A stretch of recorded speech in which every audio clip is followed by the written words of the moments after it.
Discuter les problèmes de l'heure avec son bureau provincial de l'Estuaire, c'est l'objectif du bureau national de l'Organisation nationale des employés du pétrole réuni en Assemblée générale à Libreville. De manière résumée, les deux objectifs qui nous amènent à cette Assemblée générale aujourd'hui. Premièrement, je rappelle, se concerter avec le bureau provincial de l'Estuaire, recueillir ses besoins, en vue de lui fournir les moyens adéquats qui vont l'accompagner, qui vont lui permettre d'animer ses missions. Deuxièmement, échanger librement, de manière tout à fait fraternelle avec nos adhérents dans le cadre de la remobilisation que nous menons partout où se trouvent des syndiqués de l'ONEP. Pour davantage booster ce secteur, mais surtout cette organisation qui milite pour les droits des travailleurs, l'ONEP compte sur une stratégie bien élaborée. Notre vision, comme nous l'avons dit tout à l'heure, c'est que l'ONEP reste une organisation syndicale indépendante, une organisation syndicale dont la devise a un sens pour ses adhérents, sachant que notre devise c'est travail, égalité, solidarité.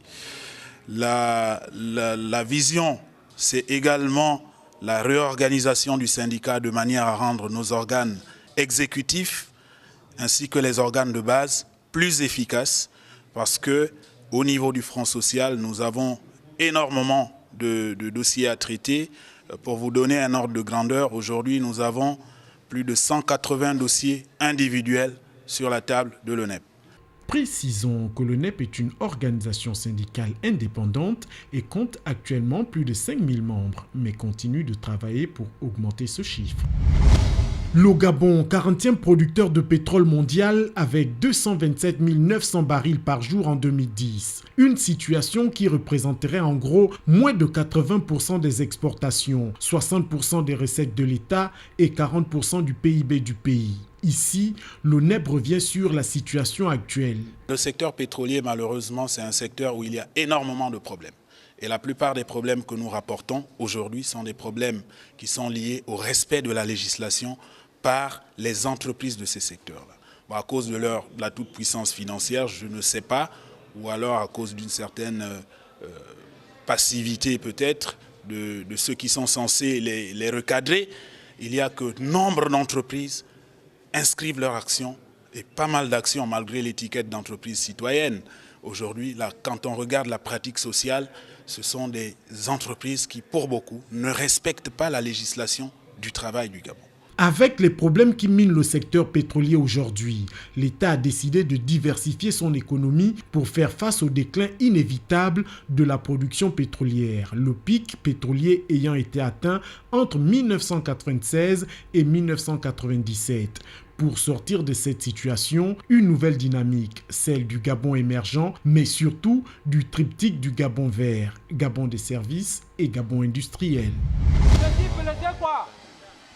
J'ai tapé mon main avec marteau. Donc vraiment, ça c'est trop de choses. Demain, on va terminer ça. Suspendu à plus de 500 mètres d'altitude sur un échafaudage et sans sécurité. Plus loin, un ouvrier sans gants. À 2 pas de là, un ferrailleur sans lunettes de protection. Autant de risques professionnels auxquels s'exposent au quotidien les travailleurs. Moi, je ne perds pas. Parce que ça, c'est mon métier. Si j'ai en haut, je travaille comme j'ai en bas. Le problème qui est là, quand tu es en haut, il ne faut pas regarder en dessous en bas. Il faut regarder, tu fais seulement. Donc là, c'est bon.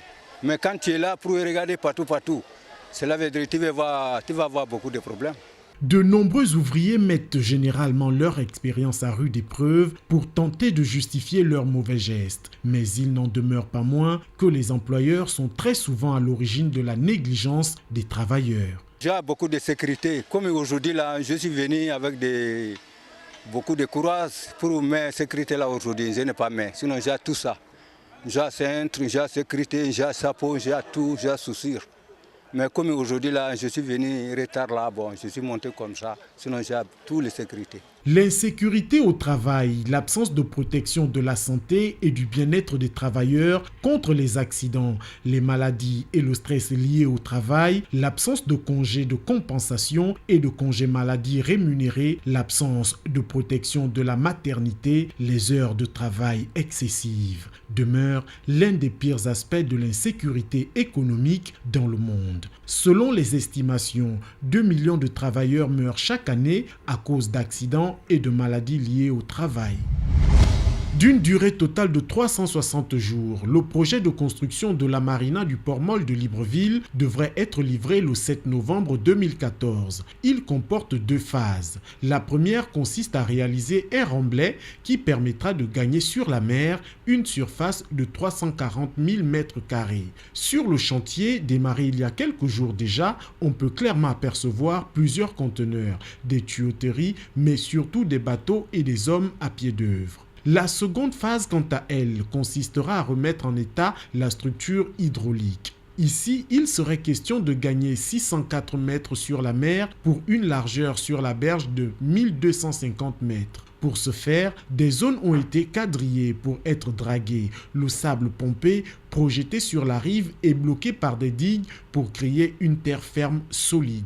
Le projet vise à terme à participer à la stimulation de l'économie locale par la création d'emplois, l'amélioration de la qualité de vie des populations. Selon les autorités du pays, ce projet est appelé à devenir d'ici quelques années l'une des principales zones d'attraction en Afrique centrale et de l'Ouest. En plus des quais pour accueillir des navires et autres bateaux, la marina de Libreville abritera également un marché de pêche, des espaces de shopping et un centre de conférence pouvant contenir entre 7 500 et 10 000 personnes. Le coût de ce projet aurait été fixé à 60 milliards par phase, soit un coût total de 120 milliards de francs CFA.